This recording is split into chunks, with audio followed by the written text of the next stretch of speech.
Okay, good morning. Week 13, Monday. So what are we left with this course? So we have, today we're going to do maximum distortion energy theory.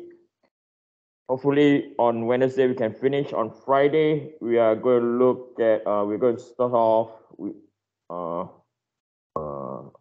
reflection due to bending moment.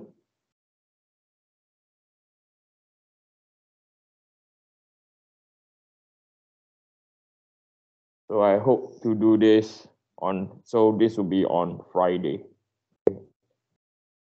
and Monday, the following Monday. Okay, that's all I have left. And I'm not able to cover buckling, okay? So that is the only topic that we're not able to cover, okay? So if I can briefly do an introduction on Monday, I will, okay? So we're going to look into the other U criteria, which is known as the maximum distortion energy, okay? So the distortion energy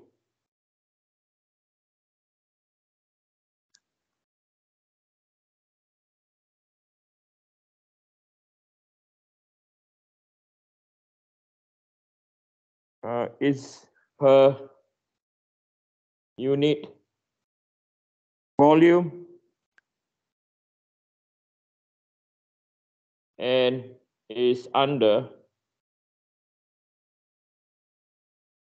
plane stress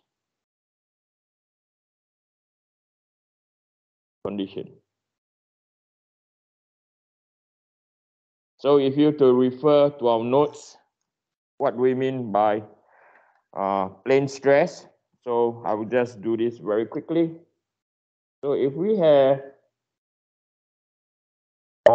most of our stresses or most of our real life situation is in 3D.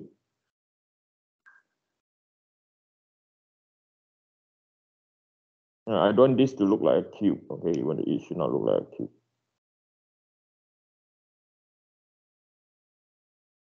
So we have stress X, we have stress Y, and we have stress Z, and we specify plane stress condition, or Bomisi specify plane stress condition.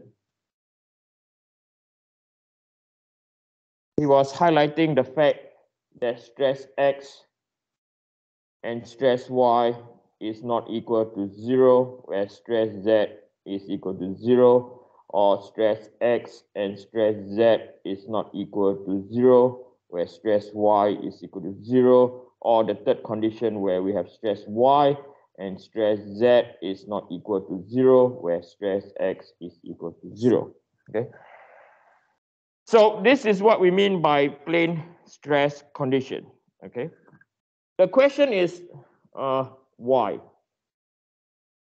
Why did he specify that the structure is under plane, or why is his theory based on plane stress condition? And this is due to experimental setup during measurement. Okay. I will highlight to you why later on. Okay. So von Mises, he's a very practical guy. Okay. He don't just derive the theory, he relates the theory with the test that he's carrying out. Unlike Tresca just said that failure will occur based on maximum shear stress. Okay, so von Mises is a bit different. Okay, so based on energy, okay, so I'm going to introduce you to a term. Okay, we are not going to derive how the term has been derived. Okay, I'm just going to show you the equation, what equation we should be using. So we have UD, okay, is equal to 1 over 6G stress A squared minus stress A, stress B, plus by stress B squared. Okay. So this is the equation that von Mises derived or developed. Okay. For this course, I'm not going to tell you, or we're not going to go through why this is the case. Okay, we're just going to use this equation. So UD is defined as the distortion energy.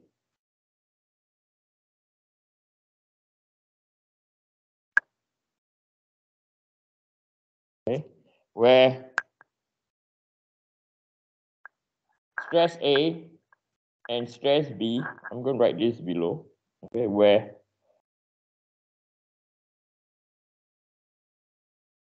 stress A, stress B are the principal stresses,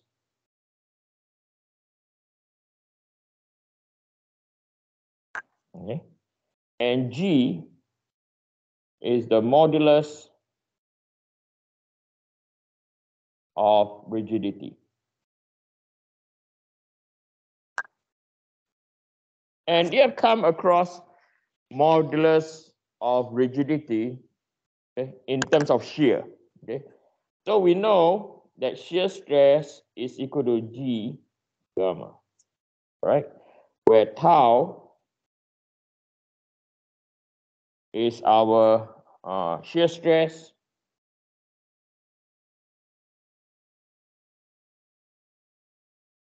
gamma for shear strain, and then G over here is the modulus of rigidity,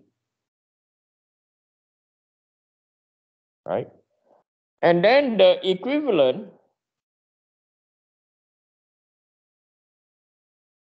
in terms of normal stress is you have Hooke's law. Now, when I write this out, this looks so familiar, yes or no? Where sigma is our normal stress,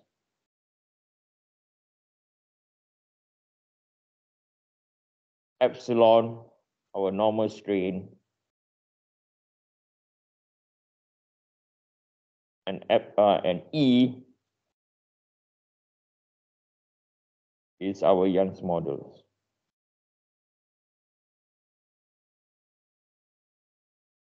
So one is for normal stress, and one is for shear strain, okay, or shearing stress. So now, during the experiment,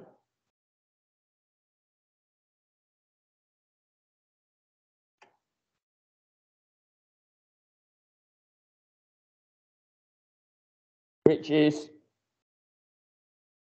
under uniaxial or unidirectional setup. So what do we mean by that? So von Mises relate this to experimental work. Okay, so he did so he see how his experimental setup is usually done.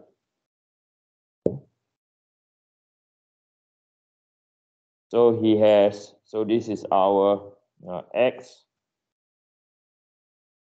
Y, and this is our Z.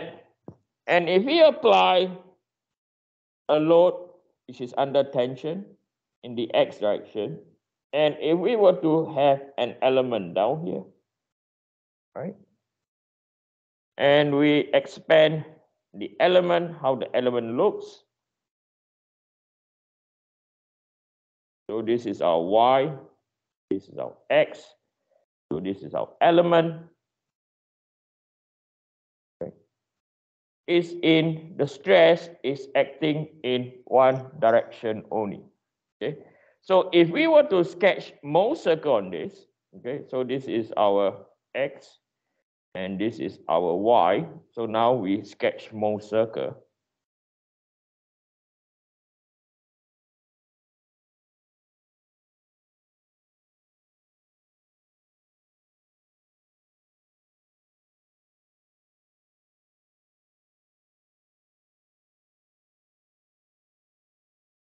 So this is our normal stress, shearing stress clockwise, counterclockwise.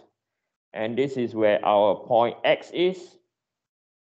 And this is where our point Y is. Okay. So we know that this is our Mohs circle. So when that is the case, right? So in uniaxial test, this is how Mohs circle usually look like, always look like. Okay. So we know that over here we will label this as stress A, and we will label this point as stress B.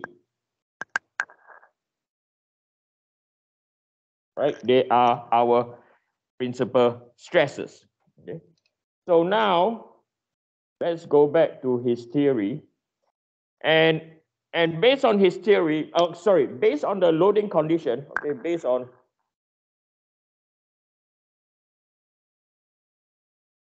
experimental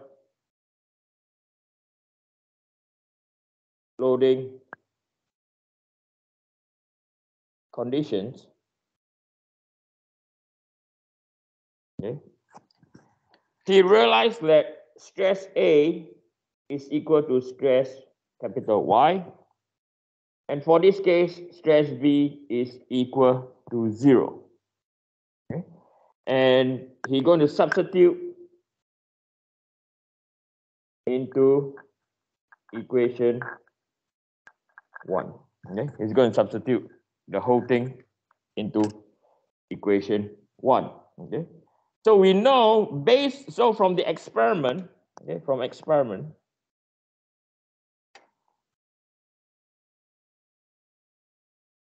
okay, we know that we can get a stress strain curve, right?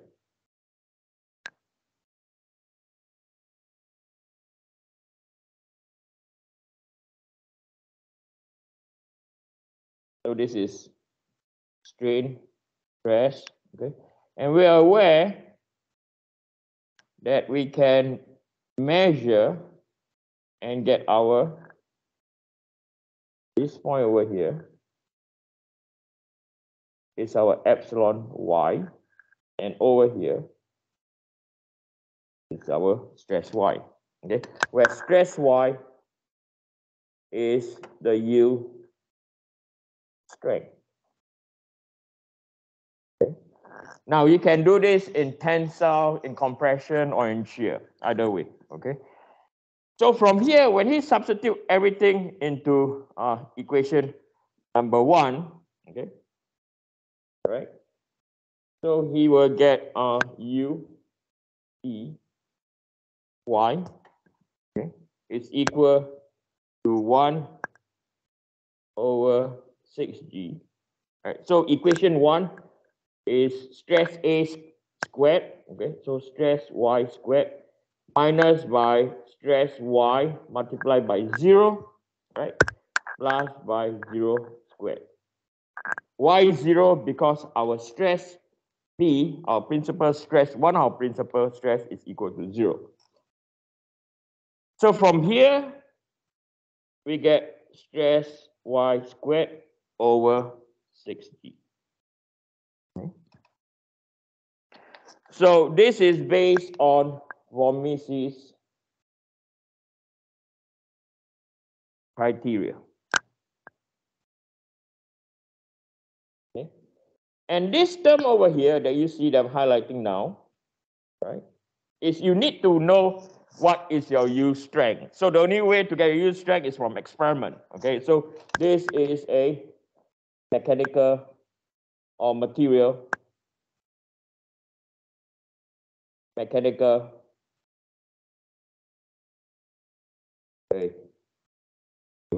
material mechanical property. Okay, that is our material mechanical property. Okay, so now we are going to find out when the structure is safe. When we say safe, is where the structure will not yield. Okay. Anyone, any questions so far? No? Okay. So next one. so far what I've derived is very straightforward, easy to understand. Okay, we know that his von Mises is relating to experimental setup that he's done. Very practical. I think he's a mathematician. Okay, correct me if I'm wrong. I will find out. I think he's a mathematician. Okay, but he's very practical. Okay? So from here, and his theory is really, really famous, by the way. Okay, so the structure